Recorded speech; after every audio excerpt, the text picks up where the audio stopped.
Roblox is undoubtedly one of the most popular online video games ever made, with its massive player base eclipsing the multiple hundreds of millions every single month, and its profits drawn falling into the billions category. Its free access and gigantic list of user-generated games has made it a hit amongst people of many demographics. While many people of different age ranges, genders and nationalities play Roblox on a daily basis, I don't think it's a controversial opinion to say that Roblox is primarily a game intended for children. With its well-defined blocky art style and hundreds of thousands of games that appeal directly to its younger audience, it's safe to say that the young ones are the target demo for this platform. In general, there isn't anything wrong with that. There have been plenty of online games over the years that specifically try to appeal to kids, many of them being very successful. Yet none of them have ever achieved the level of success that Roblox has. That's just a fact.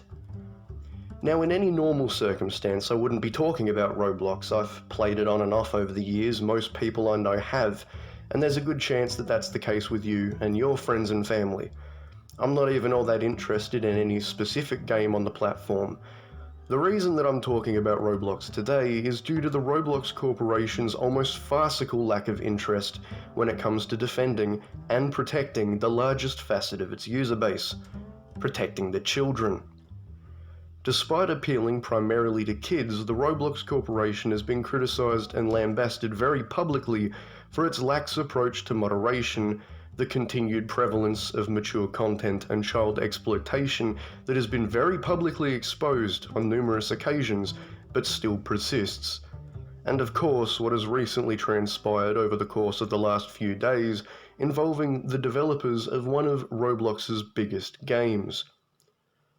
Now, before we continue, I just want to make it clear, I'm not at all claiming that Roblox doesn't have any safety features, and I'm also not trying to claim that Roblox doesn't have any learning resources that people can use to keep themselves or anyone else safe. They do exist, but are they really enough? The first case that I feel perfectly illustrates this point is perhaps the most notorious time that a personality on Roblox was implicated in a crime. The time a Roblox game developer was arrested after kidnapping a child. To keep a long story short, the Roblox game developer would begin grooming his underage victim, who he met through Roblox, by purchasing expensive and exorbitant gifts for the child, as well as using his reputation as a Roblox game developer within the community to convince his victim that their friendship would lead to possible job opportunities in the field of art within the video games industry. His intention being to lure his underage victim away from their parents so that he could go and live with him.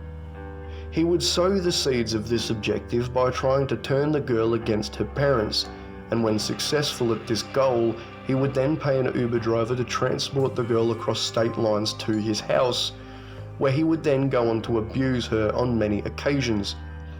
He was eventually caught with the girl as they walked outside of his residence, and upon being detained and arrested by the FBI and local law enforcement, it would be revealed that she was being kept as more of a slave, being isolated to a single room of his premises and isolated from the outside world. This is already a heinous crime, one that could have truly been so much worse if it wasn't for the efforts of the FBI and law enforcement. But it gets worse when you find out that this was not the first time that this specific Roblox developer was exposed as a danger to children.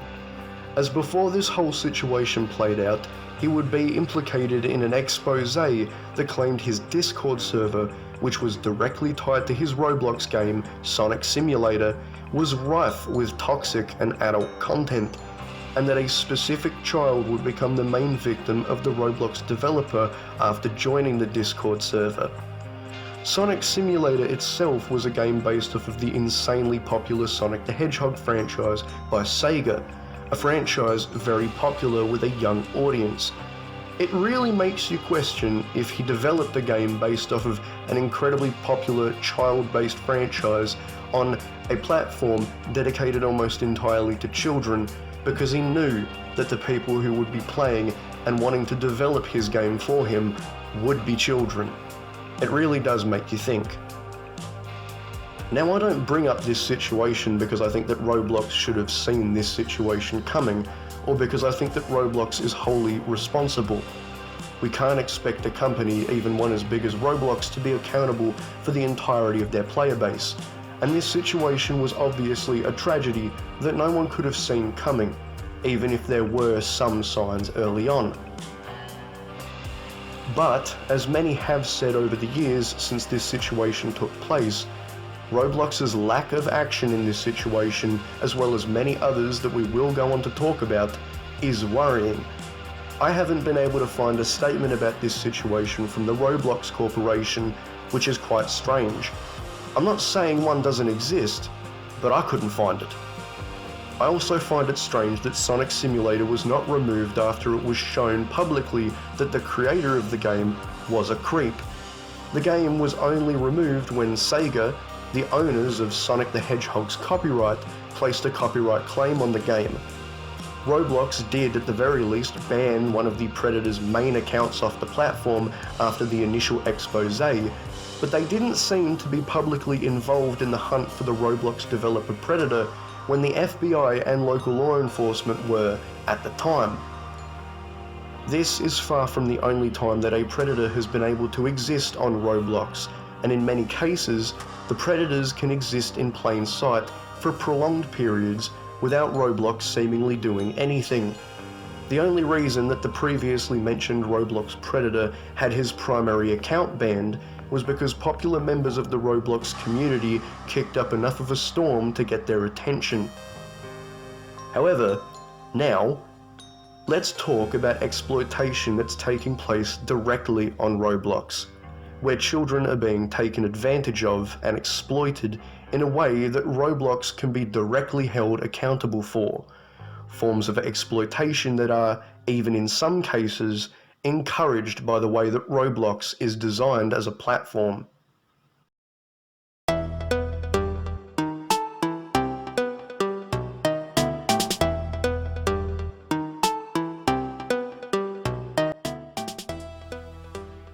What about the rampant issue of child labour on Roblox? The issue of children, some being as young as 10, being taken advantage of by adult game developers, the kids oftentimes being blinded by the splendour of making money, or working with developers they admire. Child labour? Some of you may be thinking. That can't be right, Roblox is just a video game. Well, unfortunately, it is. Categorically, it is. If you don't really know what Roblox is or how it works, this might sound crazy, but let me explain. Many people refer to Roblox as a game, but I would personally call it a platform. Roblox provides a proprietary game engine that users of the platform can utilize to create the millions of gaming experiences that Roblox has become well known for. In a way, it's a genius business model. Provide the structure of the platform to the player base and reap the rewards of other people's hard labour. In a way, it's quite similar to YouTube, except in the gaming format. The player base, or in the case of the YouTube community, content creators make the content that draws eyes to the platform, and YouTube reaps the benefits. Well, it's effectively that, but just for video games. Over the years, many games on Roblox have become successful, with many of them eclipsing the 100 million plays mark. And with that comes large profits. While many of these games usually start off being developed by individuals or very small teams, they can get so big and so popular that legitimate development teams have been created to support these massive games. And that is where the unfortunate fact of child exploitation comes in. There have been countless cases of children coming forward after the harrowing experiences being involved in the development of some major Roblox games, where they state that after effectively being employed to work the project, they were then exposed to harsh, toxic and abusive work environments where they were encouraged to work to achieve almost impossible deadlines and crunch periods where abusive language was the norm. Kids, who were supposedly sometimes as young as 10 years old, were encouraged to work to the point of physical pain and mental anguish. And like with most unprofessional projects that you would call the average Roblox game, people were kicked off these projects at any time with little to no warning or reason. Of course, because we're talking about Roblox, sexual predation was also a frequently cited problem in these spaces as well.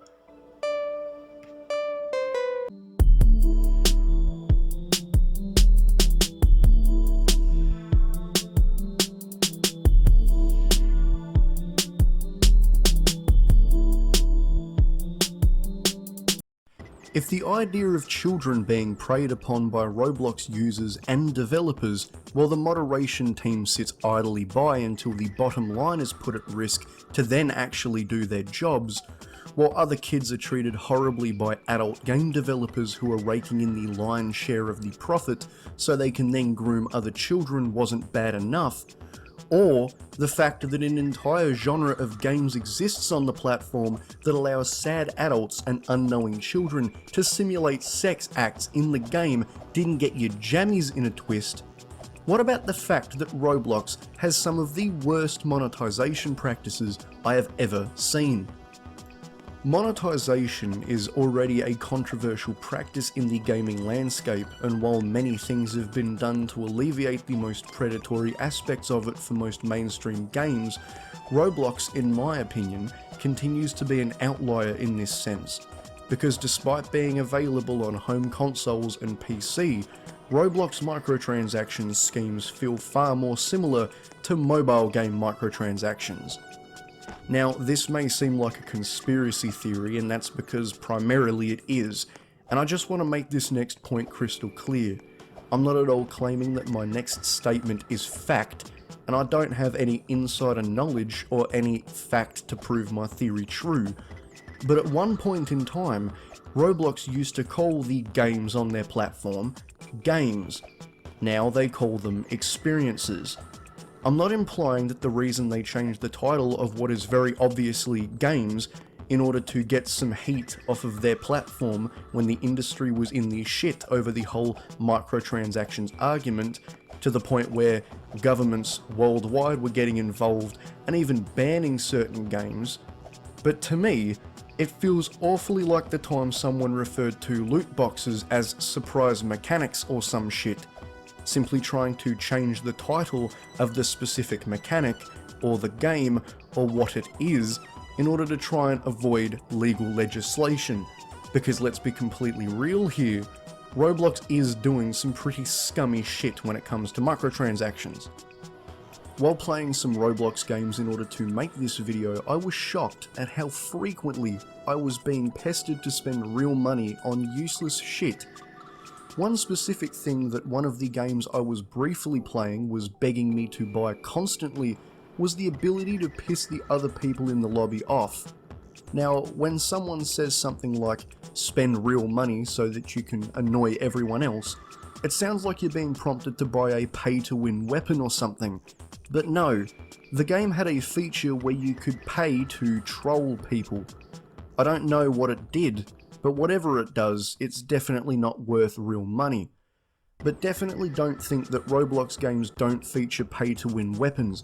In the brief time I played some of these games, I was decimated by other players with weapons so powerful that I, nor anyone else in the lobby, could compete with. There are many games on Roblox that are barely functional, and for some of them, it's purely because you actually haven't spent any money. For some of these games on the platform, spending money is a must if you want to get any experience more than terrible out of them. If you've ever played a mobile game, you probably know how annoying the in-game ads are.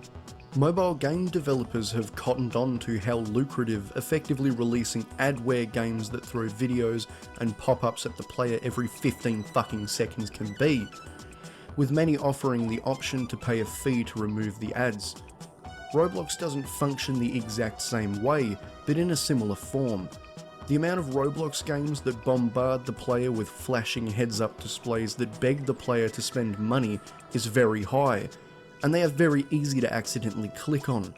Not only do they clutter the screen, but it's also incredibly desperate. If players want to buy something in your game, they will. You don't have to eye-fuck them with this stuff constantly. Now, don't get the impressions that I'm trying to say that Roblox developers shouldn't be allowed to get paid for their work, or that they shouldn't be allowed to monetize some elements of their games. Developing Roblox games is definitely not an easy thing, and some of these games have become so big that billions of people have played and experienced them.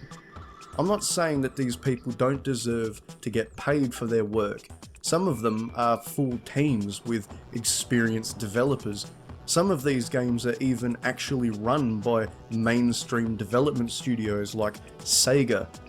I think Sega has come up a few too many times in this video, but they themselves even have a game on Roblox that isn't developed by them in-house to my knowledge, but instead a team of talented Roblox developers that were effectively used to develop the project.